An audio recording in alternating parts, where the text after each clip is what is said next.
Hi, this is Spencer, and you're listening to The Other Show. Spencer, do you know what is the worst? I-15 rush hour? Well, yes, absolutely. But it's specifically when you're driving along on the freeway and you get behind one of those trucks. Like specifically one of those dump trucks, right? Oh, yeah. And before you can get out from behind that dump truck, one of those rocks from the back of the truck slings up, hits your windshield, and boom, you got a chip, right? I absolutely hate it. Now, if you're like me, you watch that chip gradually grow from a little chip to a whole long crack that just goes along that whole windshield. I hate it. I hate dealing with it. I hate looking at it. It's just such a hassle. Luckily, you can use our friends at Ashby Agency and Associates. They're backed by American Family Insurance, and they can help you with that crack. Thank you. AmFam offers $0 comprehensible deductibles, which means there's no out-of-pocket cost for that windshield. Additionally, you can customize your discount based on how you drive and save as much as 20% on your auto insurance with Drive My Way. And for the most savings, bundle your home or renter's policies with your auto, camper, umbrella, ATV, UTV, motorcycle, boat, snowmobile, business, and even life insurance policies. Let the insurance advisors at Ashby Agency and Associates help you save today. Call Monday through Friday, 9 a.m. to 5 p.m. at 385-383-3117. Again, that's 385-383-3117. Insure carefully, dream fearlessly. American Family Insurance. We're really going to have to work on that last part. Uh-huh. All right, fellas, don't be jealous, okay? Don't be jealous. That's all I'm asking. That's my disclaimer for what I'm about to tell you. Ken, I've seen your life. I'm always jealous. Oh, I'm so glad you said that. I thought you were going to say the opposite, actually. I mean, why would I not be jealous? I've got a wife, 2 kids. I've got a dog, beautiful cats, beautiful home. I'm super jealous of your life. I'll tell you what you don't have is a free Friday night, because I do.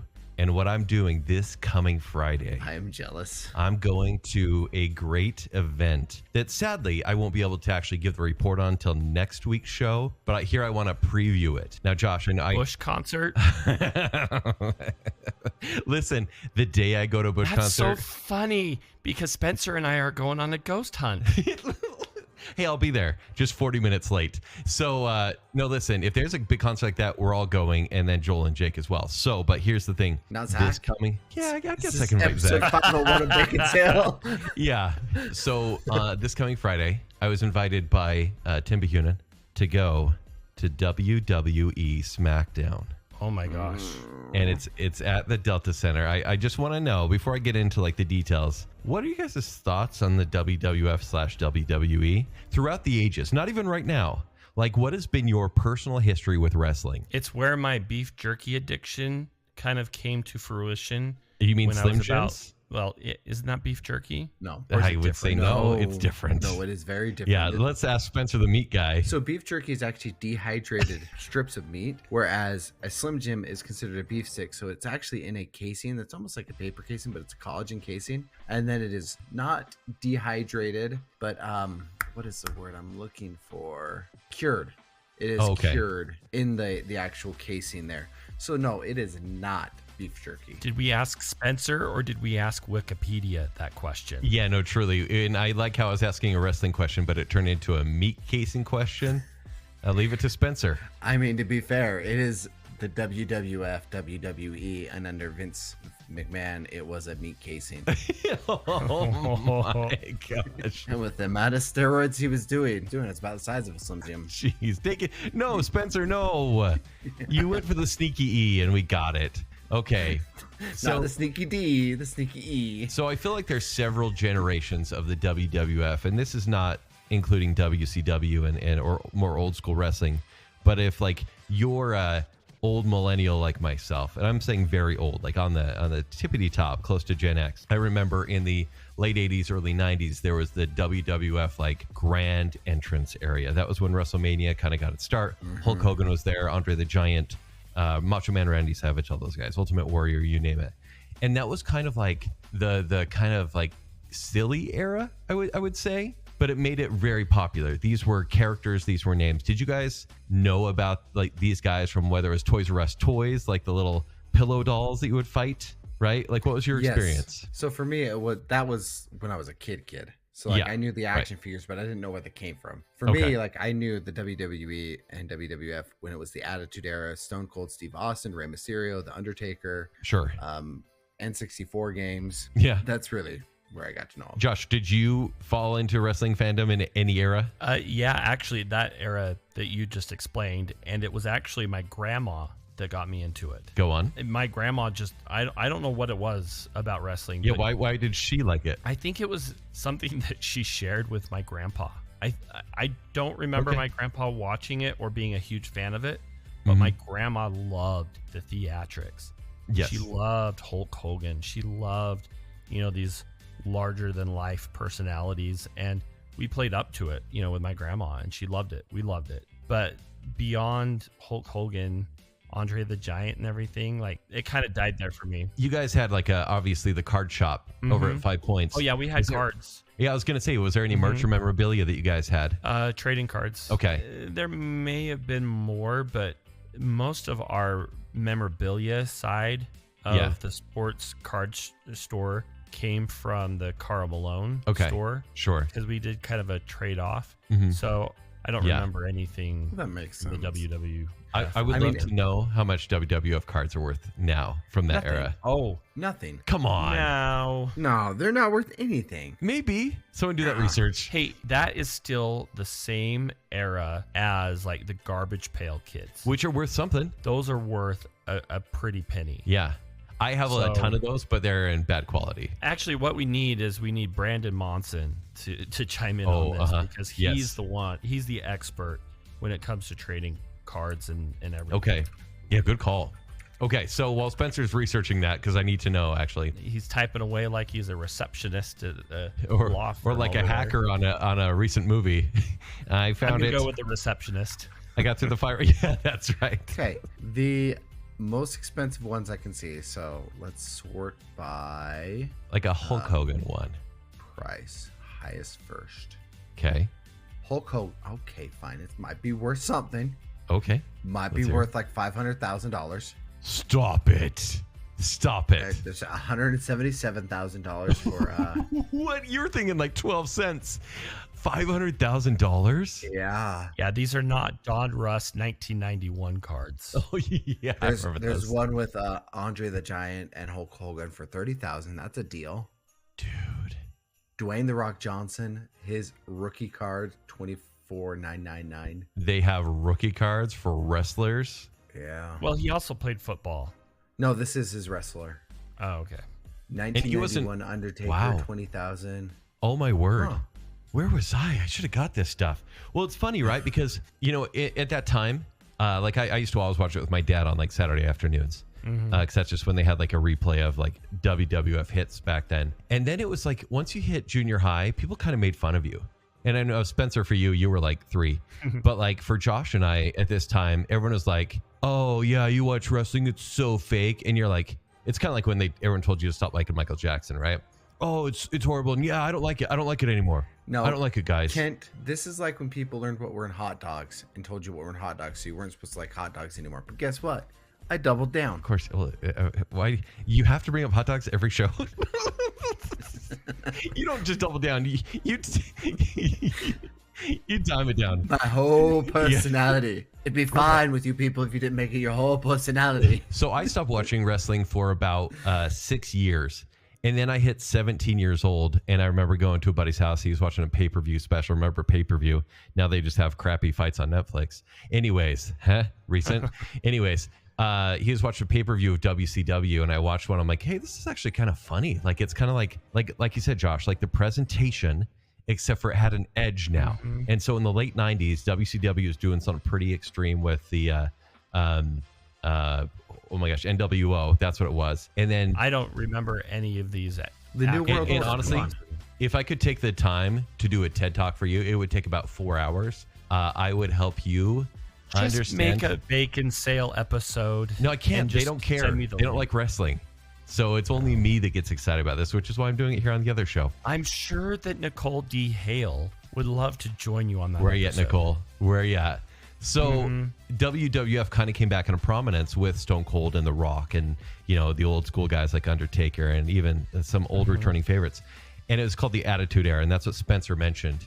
And it actually, I think, hit its prime. I think it was the prime of wrestling. I think it was. That's because that's when you had action figures, you had video games, you had TV shows. Like, it was on Saturday morning. Yeah. Do you remember when Dennis Rodman and Karl Malone went at it? Oh, that was in during that WCW. era? It made me furious. Because, of course, I wanted DDP and Karl Malone to beat Dennis Rodman. And who did he fight with? Another guy I hated. Wow. I don't remember. Anyways, I got way into it. And that's when I started doing backyard wrestling as well. Like when I say I got into it. Wait. You knew did this. backyard wrestling. We all knew knew this.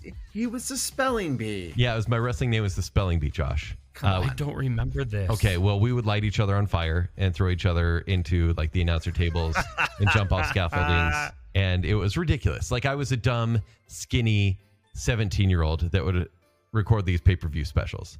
So then I feel like I need to make some merchandise for you now so that we can put that in the other store. Actually, you want. that is legitimate proof that Josh did not know about this, because if he did, there would be t-shirts. Oh, there Yeah. totally would be. This wasn't like oh, Dad, that's cool. Anyway, so where was I? So then I went on a mission and I stopped caring about wrestling, obviously. I just kind of did my thing. And I've You only went to kind of... Australia. How'd you stop caring about wrestling? You went to Australia. What does that have to do with wrestling, except for You're crocodiles? wrestling kangaroos every day. Oh my gosh. I did kiss a kangaroo once. But I felt like I matured. So I felt like I matured, but then I'd watch like wrestling every once in a while. I'd be like, I don't really know everyone, but it's still, they still have really good characters, but it just kind of didn't have the same sort of appeal. But here I am 20 years after I ever liked it in the, way back in the day, maybe 25 years after my prime of enjoying it. And Tim's invited me to Smackdown. And I've been to wrestling events before, but it's a long time ago. But now I get to see one again for the first time in a long time. And whatever this era is called now, it's probably more successful than ever, even though you may not have like the classics that I would consider to be the greats. But like The Rock might be there, for example. And in a way, I'm like, that's kind of cute. It's kind of fun. So I will be giving a full report, and who knows, I may be getting back into wrestling because it will soon be on Netflix to be streamed in poor quality, but I may be watching it every week again. Spelling bee. Yeah. Spelling bee. If you do, we should totally do a segment. Yeah. Let's do a recap. Oh, no one wants to hear that. That's like getting a Golden Bachelorette recap every week. Yeah, and I had to suffer through that, so Josh has to suffer through wrestling. What would my wrestling name be? Would it be just Josh the Giant? No. Okay, hold It'd on. be something Greek. Yeah, it would be something Greek. Hold on. Spanakopita. No, the Spanakopita would be my wrestling move. Okay. Let's come up with this. We can think of something. I'm going to think of Greek puns. The evil eye. Ooh, the evil eye. the Crete creature. Oh, the Crete creature? Yeah. I got it. Ready? The super gyro. Yeah. That's so dumb. Yeah, the super gyro. And the spelling bee. And Spencer.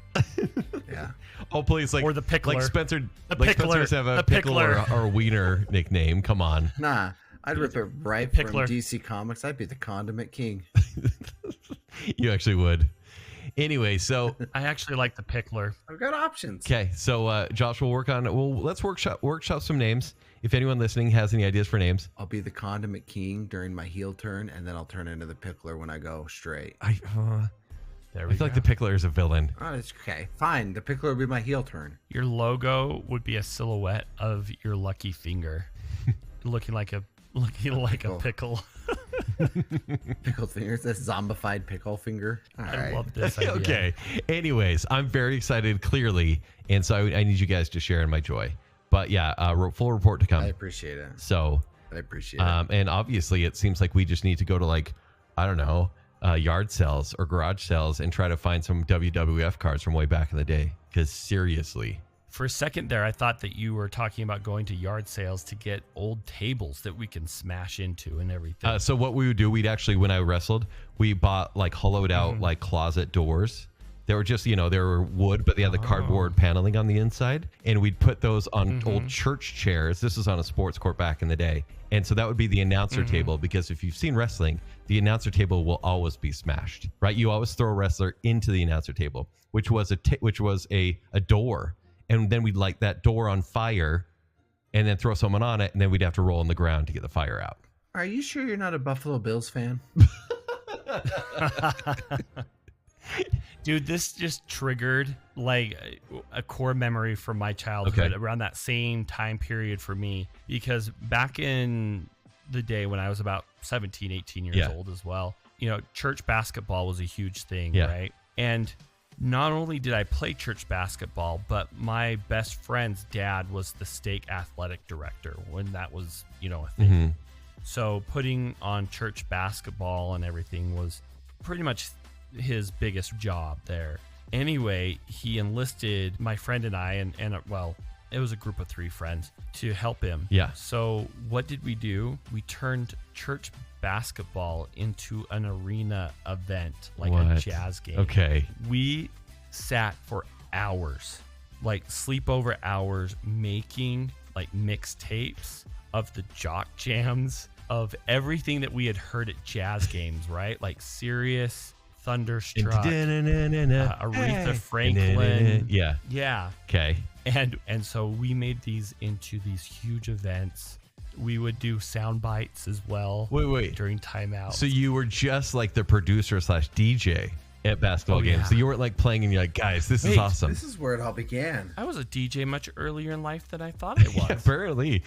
Huh. I mean, that's a true calling. Producing audio. Oh, it was so much fun though. Speaking of dressing up as wrestlers or Sure. other things, I have had this idea, and I know Josh is not on board with it. I was trying to convince him of it before you jumped in, Ken. So I need you to join me, and I'm going to pitch this to you, okay, Ken? Oh, please. Josh with his beard, Yeah. right? Would he not be the best Santa Claus? Now hear me out. Him and Marianne, Santa Claus, Mrs. Claus, the best Santa Claus for adult parties. Well, hold on. Adult, the word has been tainted. So please don't say it that way. Do you mean like a grown-up party? Like of a parent's party? What do you say? What are you saying, Spencer? What's the context here? A over 18, no kids allowed party where Santa's allowed to tell the people to F off. Wait, when is this happening? When has this been a holiday tradition for you? No, it's not for me, but I hear it happens in Draper. They have fruit salads. So I'll say this. I don't even know what to say to I'll say this. I think Marianne would be a delightful Mrs. Claus. I think she could act in the role very well. She obviously has about 40, 50 more years before she could like pull it off convincingly, right? But Josh could never be Santa Claus. No offense, Josh, but none taken, to be honest with you. I don't foresee that happening. Like, I think you're a fun actor and you could do it, but also with your natural beard, I just don't think anyone's buying that you're Santa Claus. And is it his bony knees? No, it's the patchy beard. It's not that patchy though.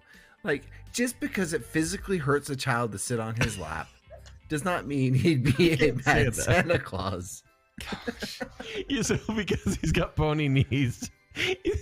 See, and I've done the Santa thing. I've done the Santa party thing. Sound like a lemon party? Yeah, I don't know. I mean, to be honest with you, but I don't want to play Santa. I don't know. I could see, especially for adult party. I could see you, like, if a kid were to say something that like is way out of like anyone's budget or like anything like that, you kind of being a little bit more honest with a kid than any other mall Santa would be. Oh, I totally would be. Yeah, exactly. Well, your mom's not going to get it. Like, you think my elves are that unjust? You think you've been that good this year? Like 30% of that kid. I've got elves, not software engineers. I feel like you'd be a hilarious Santa, just not like a gentle Santa. Exactly. For adult parties. But what does that mean? Are adults sitting on Josh's lap? What does that mean, Spencer? I've been there. I've been there. I've done those kind of parties before. What does that mean? And I don't. Whoa. Well, okay, not like those kind of parties, but I've done adult Christmas parties where I've had like 2 or 3 girls draped over me for a picture, right? And it's just uncomfortable. Like, wait, so you're dressed as Santa and the girls were just... Yeah, I was just Santa. I showed up and then all the girls... I mean, it was great because it's like, that's the most attention I ever got from any attractive female until Marianne walked into my life. But fair enough. At the same time, I'm like, I don't want to play Santa. I mean, Spencer, unless this is like a stunt that we somehow pull for an event, I think we leave it to the pros. Patron perk. No, I think that is not. That's not a perk. That's how we lose patrons. If our patrons go 100 and above, Josh will show up at your Christmas party or Easter party. I don't care. Dressed up as Santa Claus. He's a year-round Santa. $150, and Ken will show up as an elf to your Easter party. I mean, I dress like that anyways. Gosh. We're talking Legolas, right? Because that's what I'd show up as. Yeah. Oh, Josh Claus and Legolas. Spencer, we would need you to join the party somehow. Oh, I'd be the Burgermeister Meisterburger. That's all we need. Yes. I want to be the heat miser. Anyways. No, Kent, you'd be the Moyle. Oh, that's probably true. Yeah, that's accurate. All right. Josh, do you have any voicemails for us? Yes, we do. Hey guys, proud Disney mom here. It's been a while and I apologize, but I do want to thank you guys and everybody else from the other show family that has reached out in this time. It was a little difficult after my mom passed, and it's definitely taken some getting used to, but I appreciate you guys being there for me and everyone that reached out that's been there for me. It means more than you all know. Getting on the Christmas bandwagon here. We did start setting up Christmas decorations already slowly. We're doing the outside first and then doing the inside. But this year it's going to be a little bit different. We're keeping our Christmas stuff up through most of January because Disney Daughter is coming home in January and we're very excited. So we are actually not celebrating Christmas until she gets home. So it'll be a little bit late. But I think it'll be a lot of fun to kind of have maybe 2 Christmases. And it'll be a little different without my mom here, but we're definitely going to include my dad and things like that. So, but it'll be fun, I think, to have a later Christmas so we can definitely celebrate with Disney Daughter and have her home. I'm so excited for her to come back home. So thought I would share. Oh, and if you count our Charlie Brown Christmas tree, we have 4. So yeah, Josh, you're not alone. Anyway, thanks guys.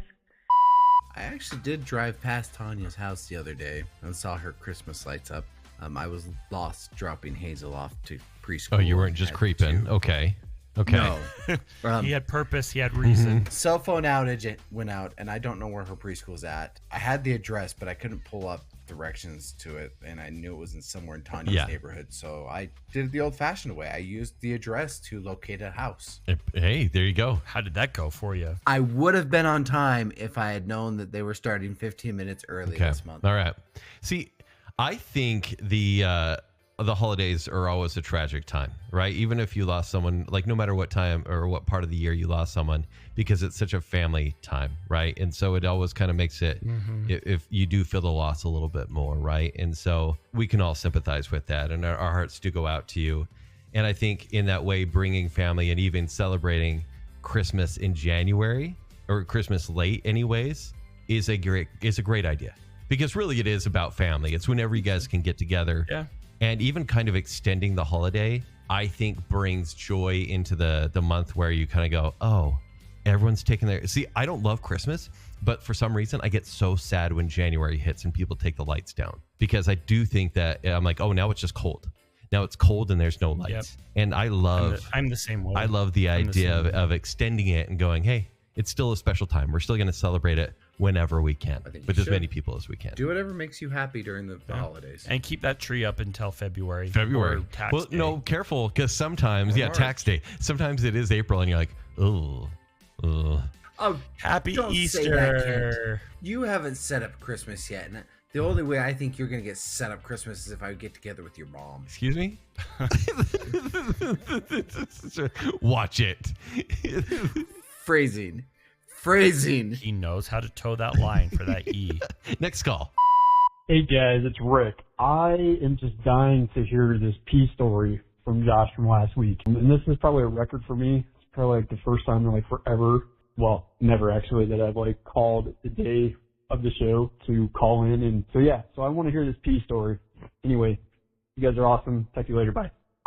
Honestly, I was just running and I couldn't hold it. And Hey guys, it's Annika. I feel like it's been forever since I let you guys in on my life, and so I feel like I should give my pod uncles a little update. A lot's happened recently in life. Moved to college. College is going great. First semester is almost done. Thank heavens. I'm currently working on quitting my job and finding another job. I broke up with my boyfriend. Yeah, so life's been a complete emotional roller coaster recently. As far as the breakup, I'm doing great. It was always kind of a messy breakup, but everything ended up being fine. I am the one who initiated it, but it was just better that we broke up. So, but yeah, I know that Kenny knows about this, but I have a short film that's currently being made and created in college, and I'm super excited about that and super nervous at the same time. So Kenny, if you have any filmmaking tips that you could give me, that'd be great. So yeah, there's just my quick little update for you guys. Have a good one. Bye. I quickly had changed my pants, and I'm grateful that I had those extra pants. What? But I felt so self-conscious about smelling like that kid in class. You know, every kid. What a every story, Josh. That is insane. Yeah. Every elementary class had that one kid that smelled like pee, and that's how I felt. And I felt so bad for KP because he had to drive me home. Wow, that was I don't think I'll ever forget that story, to be quite honest with you. Okay. Annika, first off, my heart breaks. I know it was a good thing, and I know you initiated it, but like, I still feel bad that you had to go through something like that. It's hard. Second, yeah, it is hard. Second, don't quit your job till you have another job. Trust me, it's not great. You watch a lot of rom-coms, even if you're not into rom-coms, okay? And then lastly, have fun at college. Yeah. It sounds like you are. Like, you've got a student film coming out. I remember my first semesters up at school. Like, you make some of the best friends you're ever going to make in your life. I only stay in contact with one friend from high school that I actually went to high school with. I've been in contact with some other people from high school, but that's Spencer needs friends. So like, that's what he's saying. Spencer needs friends. We got you, buddy. No, the people that I actually talked to and like hang out with were the friends I made in college. Not Casey doesn't count. That's what I'm saying. Anyways, Casey's a college friend. I know. So he's our friend now. I saw Annika at the Baconsale improv night, and I saw the Finleys, and Spencer, I said the same thing. Oh, I'm so sorry. Like, no matter what happened in a breakup, I know that's kind of rough, especially right now. And the whole family said it's a very good thing. They were very like definite, like, no, this is good, especially her dad. And so I chuckled a little bit, but no, I am actually super stoked to see the short film. I would love to provide feedback. I mean, it's one of those things, like, I'm so glad you're getting it starting now, because if I could go back to my film days in college when I just didn't, other than watching movies, I didn't take it seriously with the creation aspect. I love that you're getting a start at this age so that your talent can just continue. So I can give my feedback, but you're going to be far more skilled than I ever will be, which is awesome. I wish I had those skills of the film, because basically up until about 10 years ago, okay, maybe 5, I still had those, the quality that I would do in like junior high. Yeah. Making the videos and everything. Like I should probably, no, maybe I shouldn't publish those. So I made videos like on my mission. And do you have these? Can we see them? Can you share them? Yeah, really? Actually, there are some that they're actually kind of already uploaded on YouTube. I just privatized the link, but they're actually pretty funny. Guys, we're doing a dinner, and we were watching. Yeah, videos. Please. In fact, I think we need to do like an MST3K release for like a bonus episode. The funny thing is one of the videos is us doing that to, which one? It was a couple of church videos. And of course it was. Did you? Yeah, we had like a mop and everything. Yeah, did you do MST3K for EFY videos? I'm trying to remember what it was. The Michael McLean. I want to say it's the You're Not Alone. Oh, wonderful. I can't remember the video. Yeah. But yeah, there were a couple of them, and then did some music videos to Michael McLean. Okay. Yeah. So guys, just to wrap up, like, here's the thing. I've got 2 stories, okay? And I don't know if we want to flip a coin, but I'll just say this. One's a stupid news story. One's a true crime story. I can save one for next week. They are very closely related, and I'll say this. They both have to do with bears. Do you want the stupid news story, or do you want the true crime story? Which one involves cocaine? That depends. Both of them. Which one do you want? Yeah, let's do the stupid news one. Okay, because the true crime is actually pretty sad. Okay, good. But Made the right call. Spencer, do you like how I just told you didn't listen to you at all? Look, that's just my role on this podcast. Like, it's Josh and Kent and the other guy. Listen, it's one of those things where I'm like, hey, here's a story that's humorous that could lead into next week's very sad true crime story. How do we feel about that? See, you want to end this episode on a mid note and then start next week on a yeah, low that sounds note? about right. It's how you do podcasting, right? Right. Okay, so No, you talk for 2 hours. I'm gonna tell you guys like the police description of this story before I give the headline away. All right. So in January, suspects claimed that a bear had entered their 2010 Rolls-Royce Ghost and caused interior damage while it was parked in Lake Arrowhead, a region in San Bernardino Mountains, known for its large black bear population. The suspects provided video footage of the alleged incident to their unnamed insurance company, which the department has since posted online. The video shows a furry figure entering through the side door, climbing around the back seat, and crawling out, leaving scratch marks on the leather seats and door.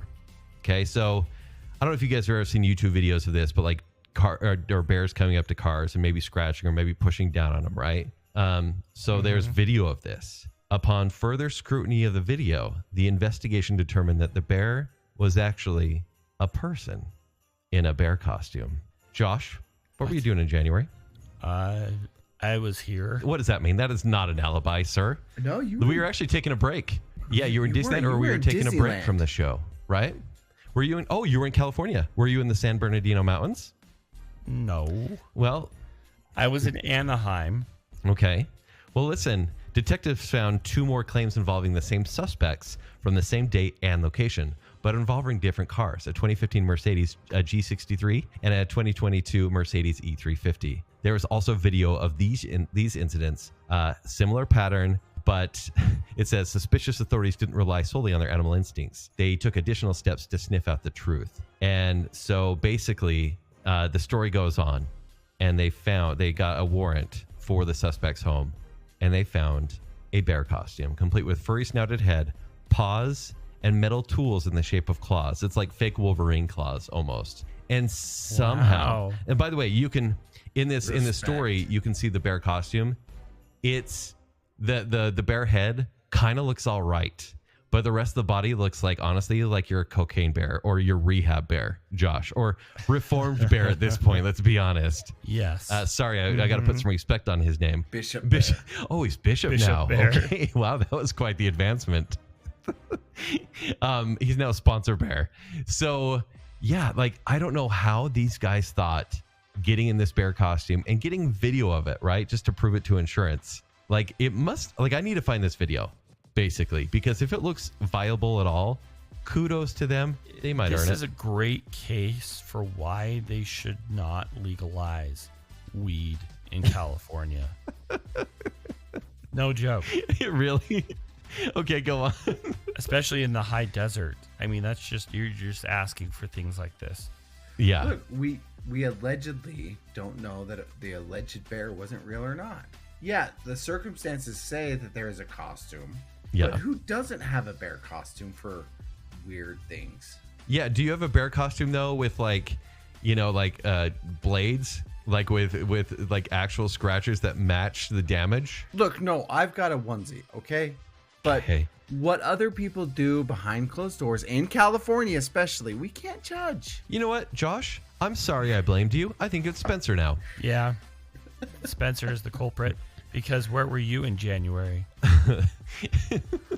Didn't you take some trips down to California? Yeah, in 2023 for funerals in August and September. In January of 2024, my wife was 9 months pregnant. I wasn't leaving the house. Solid alibi. Boom. Rick. Guys, You've been mauled. I have something to admit. If you look at my Instagram in October 2015, I was seen wearing a bear onesie. Very similar to this one. Guys, it's currently in my desk at work. I keep it on hand just in case anyone ever needs a bear onesie. Don't worry about it. This is a true story. Someone wore it this past Halloween. Guys. You know, Kent. Yeah. We could combine forces and we could do a duo wrestling combo. My gosh. The Cocaine Bears. You know what, guys?